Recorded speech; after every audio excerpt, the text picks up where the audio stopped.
तो सानम को सगुन दाराम अलिया यूट्यूब चैनल ते नितो दो हुयुग कना तारासिंग बेड़ा तो तेहेñ गापा मना उनका पूरा बिजी रेगे मेना बना बापला पूरा सेटर हेज आकान ताबना तो ब्लॉग वीडियो को मा हिंदी ते बन ट्राई बड़ा बन तो हिंदी ते तिना गानिñ इया बड़ा का माने उठा बड़ा कई ओना हो कंप्लीट दो ब्लॉगिंग बहु कुड़िया ब्लॉगिंग दो अड़ी खतरनाक गया माने कमी तुलुज हम ब्लॉगिंग से ओका समय कैमरा मन दाड़े ओका समय बांगा तो फर्स्ट प्रायोरिटी तबन मन कमी गना तो कमी तुलुज के ना नोआ माम कराए माने लई खान बन अब दो फुल टाइम हाउस वाइफ और पार्ट टाइम यूट्यूबर तो उनकान कथा कान ताबना और मिटांग यूट्यूब करे खन गे इन बड़ाई के ताबना कि जहां ना राइडर कुड़ी इंस्टाग्राम करे बन नेल बड़ा कदिया और आर्गुस न्यूज रे हो लोबो एक्सेप्ट का गया ना हाँ मेना तेकिना रिलेशन बांग अजे गर्लफ्रेंड कनाय लवर्स में बाय लेके गर्लफ्रेंड कनाय तो गर्लफ्रेंड मन लवर कना उनका धरा चदा से ले बापलाइन से बांगा ना तो बन बड़ाया किंतु पसंद है इनका धरा ले का माने तो हां ओडा खन हो सगै मेना के तेकिना इनका बन बड़ाय का गे तो उनी कुड़ी दिया तना उनी सुइसाइड का उनका खबर पासना कना और समय माने कमी कमी तुलुज के समय को उडुक बड़ाते न्यूज को नेल बड़ा हुयुग कना तो उनी कुड़ी लगिन मा अड़ी जोर दुख बुझाएन गया तापरे लोबो दहा चलाते अकाउंट को नेल बड़ा केआ मेटांग उनका चेद हो अप टू डेट बन नाम लेआ और परसिन पे मा हुइना जे वीडियो को बाय हेज बड़ा कना कि उनका माने उनी कुड़ी लगिन स्टेटस को फोटो के उनका चेद हो बाय डाला का जा इया तो मिड संते माने ना फुटा सही कथा मना बाबा बड़ाई के अब फिर भी इन जहाँ तना माने अपन जुआन को मेता को कोड़ा कुड़ी को जहाँ को सुइसाइड सनाय पे सुइसाइड तो तीसरा ना मुचाद इया तो बांग कान ताबन गया जहाँ ना प्रॉब्लम हुई चुनी और माने मेटांग कथाñ मेता पे जहाँ तना ना इन्फ्लुएंसर को पे नेले को पे इंस्टा करे यूट्यूब करे राइडर कुड़ी तना कूल बाय नेलो आइचे इन मा नेल काते नि होय का वाह इन संताल सोसाइटी को बाहर उडुना माने टेंशन फ्री प्रबिंदा से नाइन तो और अड़ी कूल डेयरिंग राइडर कना बाइक चलुई माने मॉडर्न जमाना रना जहाँ तना क्वालिटी कथा ना जतो आय ठेन मेना राइडर कनाय माने नुना कॉन्फिडेंटली बाइक ते राइड आते गोटाय दान कनाय माने दो आजा सेल्फ कॉन्फिडेंट इना ढेर गेताया और मेटांग बाबो नेल को से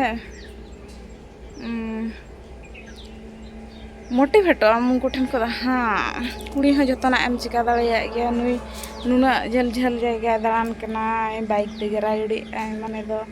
अड़ी साहसान कुड़ी कना से उनका धरा बाय बुझा से तो जहाँ अब बन नेलाबन से रील्स करे वीडियो करे ओना को दो रियल दो बाय तहना रियल दो एटा गे तहना मतलब जहाँ तिना आम रील्स रे कि सोशल मीडिया रे स्ट्रॉन्ग एम देखा रहो मनमी दो मनमी लकन कान गया और मनमिया भीतर दो इमोशन दो पेरेज पेरेज आते गे तहना है से और जहाँ तना स्ट्रॉन्ग एम देखा रहो तीस रहो मेढ़े रनी दो ना बाम बनाव गदुआ अंतर जीव दो इनका गे तहन तमा है से तो एटीट्यूड गे मिटांग तबन आदो जहाँ राइडर कुड़ी सुइसाइड के तबनाय माने उनी फोकस तो ना खतरा हिजुग कना कि लोबो हंसता गर्लफ्रेंड ताहे कना मेन दो तो मा बंगा दिसम ना ओना खातिर ते उनंग चर्चा कना और बांखान मा आयमा दिन दुलार लगिन ते अडिगान हर को सुइसाइड और अडिगान ओका जिनिस वायरल कन खान पूरा वायरल कना बांखान अडिगान कथा अडिगान हड़ा दो छापित तहन कना तो चलो तिना बुन ना लोबो हस्ता बाय हेज कान तया जहाना इया को इना बुर मन चेद हना बाबो लई हताड़िया नो आबो चैनल खन चेदा से आबो बड़ाय रना मेना तबना चेद चिगा कना एक्चुअल घटना चेद और चेद प्रूव कना बाय प्रूव कना किंतु जहां भी दोषी हुई चनी उनी दो निहाती दंड दो नाम दरकार कान गया हेसे आना तिना हर को मेना का लोबो हस्ताम सपोर्टे कना तीस रहो बांगा इन दो म्यूचुअल गे मिनी अकोय हम सपोर्टे किना और बस जुआन को निये मेता है कि तीस रहो गुजुद दो ना मुचाद डहर दो बांग कान तबना और जे अब लाइफ रे नोंकाना अडी टॉप टॉप कंडीशन हजुआ जखन कि सुइसाइड सना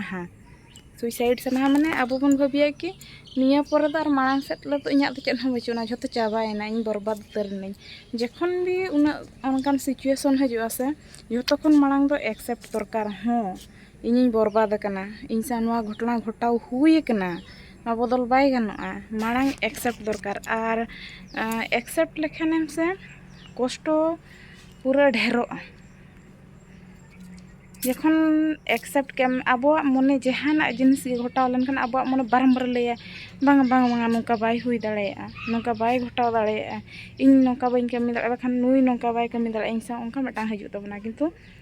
रियलिटी दो एक्सेप्ट के दरकार कना एक्सेप्ट में आर जखन एक्सेप्ट के आम ओना इदी मिटांग जिनिस जुदी एक्सेप्ट के आसे ओना इदियाते कष्ट अडी जोर बुझा एक्सेप्ट फॉर अडी जोर कष्ट बुझा अडी दिन कष्ट बुझा मिद दिन बारसिन रेना दो बांगा तो ओना कष्ट मा बाम सहा दाड़े मिद दिन मा नोका जादुኝ माराव के चुटकिኝ माराव के उठावना ओंका मा बांगा ओना कष्ट सहा लगिन ते दो आम रा हमर के एम आम ओलातेम दोहो के आम ओलातेम ये के माने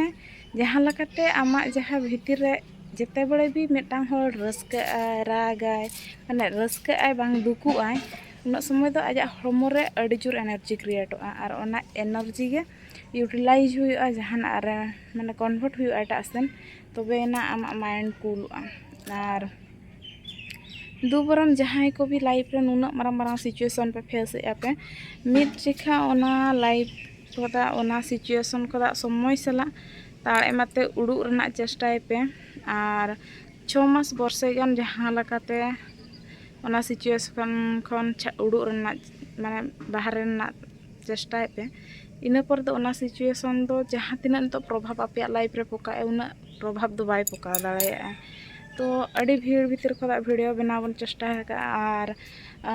जहाँ को पे खोजना कि लोबो हांसदा बारेते इन हाना नहा चेदा बन रोल लेआ मेनतेन और बांग सपोर्टे किनाई मेनते उनका मोटे आलोपे भाबी ताबना अब पूरा म्यूचुअल गया बन उनी राइडर कुड़ी लगिन अब मन अड़ी जोर दुख मेना और जेहेतु चेन हो बांग इया कना इना भूर तो ना अब थिर थार के बन ताहे ताड़ो कना बाबो रोड हताड़ेआ और पुलिस इन्वेस्टिगेशन में चालू कान गया और मिड जेखा दोषी उड़ुक लेन गया और मिटांग कथा हुई कना हां लोबो हांसदा हुई चुनी कि जहां हुई चुनी किंतु जुदी मिटांग होड़ के सुइसाइड लगिन मजबूर कर दिया इन खान दो उनी दो दोषी कान गया और ओना लगिन ते अबवा भारतीय शासन व्यवस्था रे जहां आईन कानून भीतर रे जहां दंडो एम रना मेना ओना मानहा ᱧᱟᱢᱚᱜ गया ᱧᱟᱢ गया तो चलो आसोग कना बन उनी न्याय ᱧᱟᱢ में और अड़ी लगन सदर मनवा कथा रना बुटा सही माने इन ठिका बन दाड़े कना नवा फेक कना से रियल कना नितो धबी हे हो यूट्यूब करे वीडियो को नेल बड़ा हते रियल मेनते नि ठिका किया किंतु माने सुइसाइड रना कारण तापरे रिलेशनशिप को ये को हनी चेन हो बाइट बाय एम आईगान जिनिस नितो धबी इन एवरिंग क्लियरोआ ओना क्लैरिटी बांग खातिर ते बन रोड़े ताबना ना जास्ती कथा दो तो होड़ा कथा रोड़ हो उनंग भागी बांग कना जहाँ तिना बुर बेस लका बाम बड़ाई गोड़ का ना और आले हम मयूरभंज रिन कनाले ओडिशा रिन कनाले तो सुर सुपुर होड़ कन गया बन लई लेखान दो तो बड़ाई रना मेना चेक चिके कना सुर सुपुर मेन दो ना निया संगिन होड़ गया किंतु ओडिशा लई लेखान बाहरे अब एटा दिसम जहाँ को नेल अपना उनको मना को भाबिया को सुर सुपुर होड़ गना ओना हिसाब ते सुर सुपुर होड़ इन लई किया तो उनका दो नितो भी चेक ना अवरी अप टू डेट बन जाम का इन दो और हाँ कई बिजी हो मिनिंग तबना अप टू डेट उनका बन कलेक्ट दाड़े गना तो नेल हुआ और गापा सेता ते जुदी ना नवा अप टू डेट जहान इनाम कान तो नवा इदियाते ना वीडियो बना तबना इना धबी तो ना बन बना दाड़े और चलो तेहना वीडियो तो ना नोड़े गिन मुचाद तबना।